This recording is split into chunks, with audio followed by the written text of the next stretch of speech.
my mom was in school like during like the 60s and stuff like that. So you know back then it was very racist. Y'all know this. Back then the 60s, 70s, extremely racist. Y'all know this. So but my mom went to school with black kids and white kids at this time. This one like when it was kind of like new and stuff like that, you know?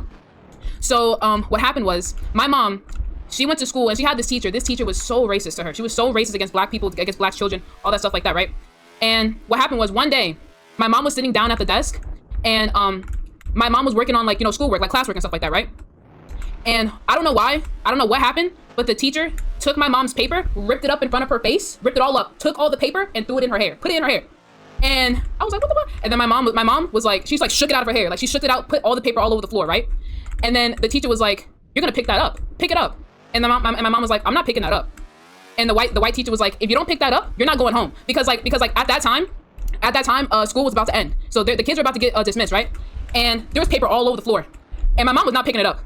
And there was other black kids in that class too, and they're like, come on, Okito's mom. I'm not saying her name, but oh, come on, Okito's mom, pick it up so we can go home. And my mom was like, I am not picking it up.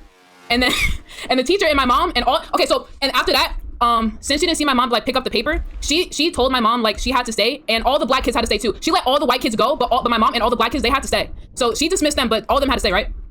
And then my mom was like, I don't care, I'm not picking this up. So they were waiting and waiting and waiting. I don't know how long it was. I don't know if it was like an hour or 45 minutes. I don't know. But my mom didn't pick it up, and like she was like, and the teacher finally gave up, and she's like, okay, I'll let you go. And then my mom went home, and then she told her mom about it, and I think her mom went up to the school to talk to them or whatever. But you know, back then it was like different. You know, back then they don't really care. But I don't know what my grandmother did to that teacher. I don't know if she cursed her out, because my grandmother was crazy too. My grandmother was very, very, very crazy, bro.